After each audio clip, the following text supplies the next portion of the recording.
Okay दोस्तों, now let's move on to the next question. उस next question में क्या बोला हुआ है उसके ऊपर ध्यान देते हैं। क्या बोला हुआ है? मैंने 1.9 लीटर वेसल में 10 to the power -3 moles of CuSO4.5H2O put किया। टेम्परेचर दिया हुआ है 300 केल्विन और रिलेटिव ह्यूमिडिटी है 12.5%। नाउ ये वाला सॉलिड इस तरीके से टूटता है और P नॉट ऑफ H2O जो वाटर का वेपर प्रेशर या एक्वस टेंशन बोलो, वो है हमारा 28 टॉर। तो हमें यह निकालना है जो हमारा फाइनल सॉलिड मिक्सचर है उसका कॉम्पोजिशन क्या है। हमने ऐसा एक क्वेश्चन किए थे Na2SO4.10H2O में। वहां पर हमें एक फायदा मिला था, जो वो चीज कभी भी टूट नहीं रही थी, यानी Na2SO4 पैदा ही नहीं हो रहा था। हमेशा हम इतने लकी नहीं होंगे। अगर हम लकी नहीं होते हैं तो कैसे सॉल्व करना है, लेट्स सी द क्वेश्चन। क्या है? सबसे पहले ध्यान दो, अगर मैं केवल ये वाला इक्विलिब्रियम के बारे में सोचूं, this equilibrium gives you CuSO4 solid plus 5H2O gas. ठीक है। नाउ Kp जो है वो है 10 to the power -10 ATM, 18 to the power 10 है, वो यूनिट में 18 टू द पावर 10 है, खैर जो भी है। सो ये वाले इक्विलिब्रियम में जो हमें प्रेशर चाहिए, P of H to the power 5 is equals to 10 to the power -10 ATM to the power 10. So P of water will be 10 to the power -2 ATM, and that will be nothing but 7.6 torr. ये अपने ऊपर 7.6 Tor चाहता है, लेकिन P not H2O जो हमारे पास है वो है हमारा 28 टॉर। वो है हमारा 28 टॉर। सो रिलेटिव ह्यूमिडिटी जो है वो है मेरा 12.5%। सो P ऑफ वाटर जो हमारा ऑलरेडी प्रेजेंट है वो है हमारा 28 का 12.5%, यानी ये जो हो जाएगा वो हो जाएगा हमारे पास कितना, 28/8 that is 7/2 that is 3.5 torr. तो 3.5 टॉर जो है वो ऑलरेडी प्रेजेंट है, बट इसको चाहिए 7.6 टॉर। तो दोस्तों ऑब्वियस सी बात है, P of H2O to be produced 4.1 Tor, और वो जो H2O प्रोड्यूस होगा वो तो हमारा डेफिनेटली ये वाला डिकॉम्पोजिशन के थ्रू ही प्रोड्यूस होने वाला है। तो सबसे पहले क्यों ना हम एक चीज देख लें, जो इतना टॉर्क का प्रेशर प्रोड्यूस करने के लिए कितना मोल वाटर की हमारी रिक्वायरमेंट है। लेट्स सी क्या है। तो मोल्स ऑफ वाटर जो हमें प्रोड्यूस करना पड़ेगा, that is pressure 4.1/760, volume that is 1.9 litre, divided by R 0.0821 into 300। ये हमें प्रोड्यूस इतना वाटर वेपर को करना पड़ेगा। सो दोस्तों इफ वी सी, ये हो जाएगा हमारे पास, इसको 2 1 मत लो, 8.2 तक ही लो, तो 4.1 से ये कटेगा। अगर मैं 300 का ये दोनों जीरो काट देता हूं तो 4.1 into 1.9 760 into 3 into 8.2 आएगा। तो यहां पर ये कट के 2 हो गया। और यहां पर अगर मैं काटता हूं तो ये मेरे पास डेफिनेटली 400 आएगा। सो मोल्स ऑफ वाटर जो हमारे पास आ जाएगा दैट विल बी 1/2400। इतना मोल्स ऑफ वाटर जो है इतना तो हमें प्रोड्यूस करना पड़ेगा, तो मोल्स ऑफ वाटर मेरे पास हो जाएगा 1/2400। बट 1 मोल ये सॉलिड टूटता है तो 5 मोल ये वाटर पैदा होता है। Therefore moles of CuSO4.5H2O dissociated कितना हो जाएगा? 1/5 इंटू 2400, राइट। सो ये हो जाएगा मेरे पास 1/12 इंटू 10⁻³ तो एक काम करो, ये कर दो 100 इंटू 10⁻⁻5। इतना मोल हमारा डिसोशिएट होना पड़ेगा दोस्तों। तो ये कितना आ जाएगा? This will be equals to 50/6 25/3। So 8.33 into 10⁻⁻5। और जितना मोल ये डिसोशिएट होगा उतना ही मोल तो CuSO4 सॉलिड पैदा होगा। तो moles of CuSO4 solid will be equals to 8.33 into 10⁻⁻5। तो CuSO4.5H2O solid वो कितना होगा? ये इनिशियली था 10⁻³ मोल्स, जिसको मैं लिख सकता हूं 100 माइनस 10⁻⁻5 मोल्स।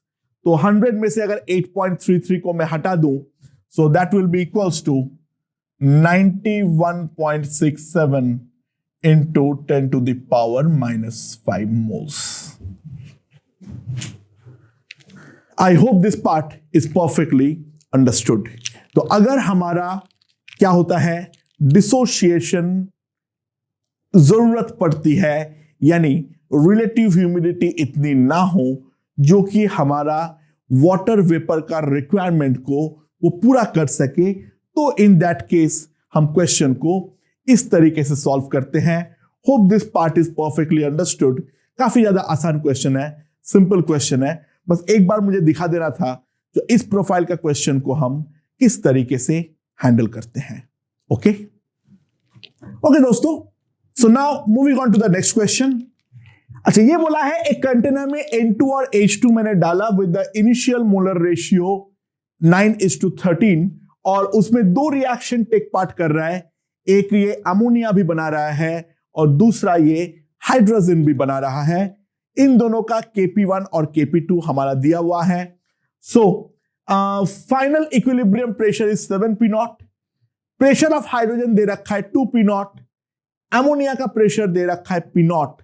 तो हमें निकालना है Kp1 और Kp2 का वैल्यू। तो हमारे जिंदगी में वापस आ गया है साइमल्टेनियस इक्विलिब्रियम का क्वेश्चन। लेट्स सी कैसे हैंडल करते हैं।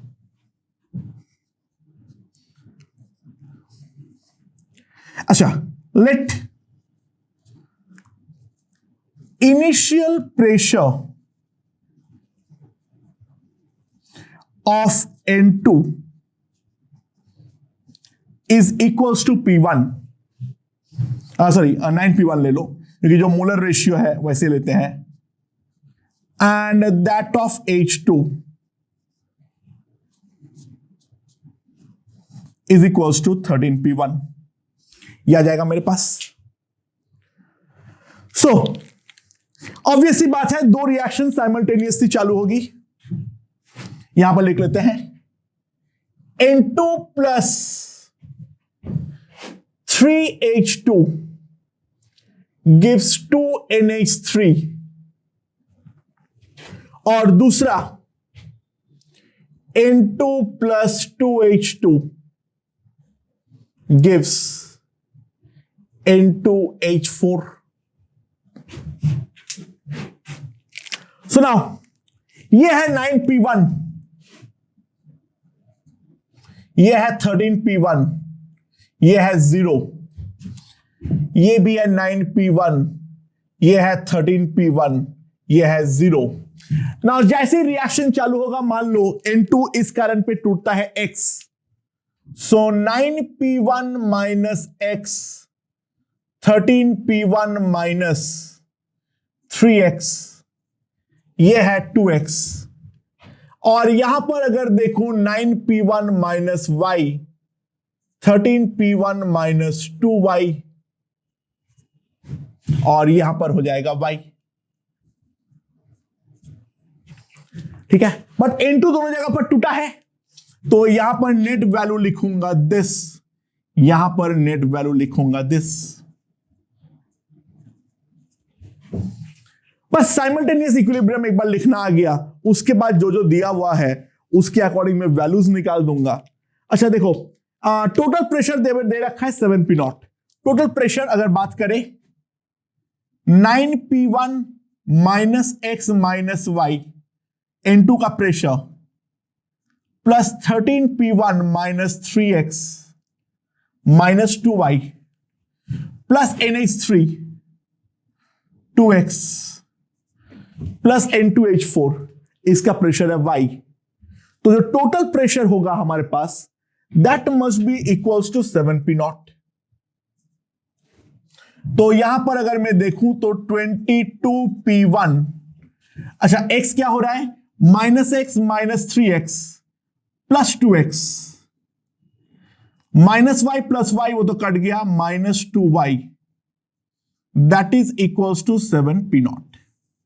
ये हमारे पास पहला इक्वेशन है। अच्छा, अगला बोला है P of NH3 is P0। Wow, तो दे रखा है हमें कुछ दे रखा है, हमें X का वैल्यू जो है वो तो डायरेक्टली दे रखा है। X का वैल्यू 2X जो है वो हमारे पास है P0। 2X जो है वो हमें पास दे रखा है डायरेक्टली P0, और उसको अगर मैं यहां पर सब्स्टिट्यूट कर दूंगा तो 22p1 माइनस 2Y, उधर ले जाओ 8p0, यानी 11p1 minus Y, that will be equals to 4p0। ये मेरा पहला इक्वेशन है, ये मेरा पहला इक्वेशन आ गया। अच्छा, दूसरा और एक बोला है जो P ऑफ H2 मेरा 2p0 है, तो P ऑफ H2 के बारे में अगर देखूं मैं, 13p1 minus 3X minus 2Y, वो है मेरे पास 2p0। तो 13p1 minus 2Y, that is 2p0 plus 3X। 3X मतलब कितना हो जाएगा मेरे पास, 1.5p0, that is equals to 3.5p0। ये मेरे पास दूसरा इक्वेशन हो जाएगा। और इन दोनों इक्वेशन को मुझे साइमल्टेनियसली सॉल्व करते हुए P1 और Y की वैल्यू की रिक्वायरमेंट है, तो सिंपली मैं इस वाले इक्वेशन को क्यों ना 2 से मल्टीप्लाई कर दूं और फिर मैं उसे सब्सट्रैक्ट कर दूंगा। ये हो जाएगा मेरे पास 22p1 और ये मेरे पास हो जाएगा 13p1, दोनों को सब्सट्रैक्ट करने पे आ जाएगा 9p1, ये है 8p0, ये है मेरे पास 3.5p0। तो इन दोनों को अगर मैं सब्सट्रैक्ट करूंगा, वाओ, P1 का एकदम प्यारा वैल्यू आ चुका है, दैट इज P0 बाई 2। और अगर P1 का वैल्यू P0 बाई 2 आ गया है, तो सिंपली Y का वैल्यू अगर हम निकाल डालें तो इसको इधर ले जाओ, सो Y will be simply 3p0 by 2। तो मेरे पास सब चीजों का वैल्यू आ चुका है। अब सिंपल सा ये वैल्यू सब्स्टिट्यूशन का सवाल रह गया है। सो P ऑफ N2 कितना है मेरे पास, 9p1 minus X minus Y, तो कितना हो जाएगा, this will be equals to 5p0 by 2। तो Kp1 का वैल्यू जो आ जाएगा मेरे पास सिंपली, Kp1 का वैल्यू कितना आ जाएगा अगर हम ध्यान दें, it will be P of NH3 का होल स्क्वायर, वो तो हम डायरेक्टली जानते हैं, that will B P0 cube, sorry P0 square by P of N2, that is 5 P0 by 2 into P of H2 का क्यूब, P of H2 का cube, P of H2 में जानता हूं 2 P0 यानी 8 P0 क्यूब। तो यहां पर अगर मैं कंप्यूट करूं, it will simply come out to be 1/20 P0 square, right. और बाय द वे Kp2 का वैल्यू अगर मुझे निकालना है, इनटू H4 का प्रेशर वो हो जाएगा मेरे पास 3 P0 by 2 बाय N2 का प्रेशर का होल स्क्वायर, N2 का pressure that will be equals to into H2 का प्रेशर का whole square, that will be simply 4 P0 square. So 2 cancels out, P0 cancels out, तो मेरे पास simply आ जाएगा 3/20 P0 square. ये मेरा Kp1 और Kp2 का वैल्यू है। अगेन काफी आसान सवाल है, ठीक है।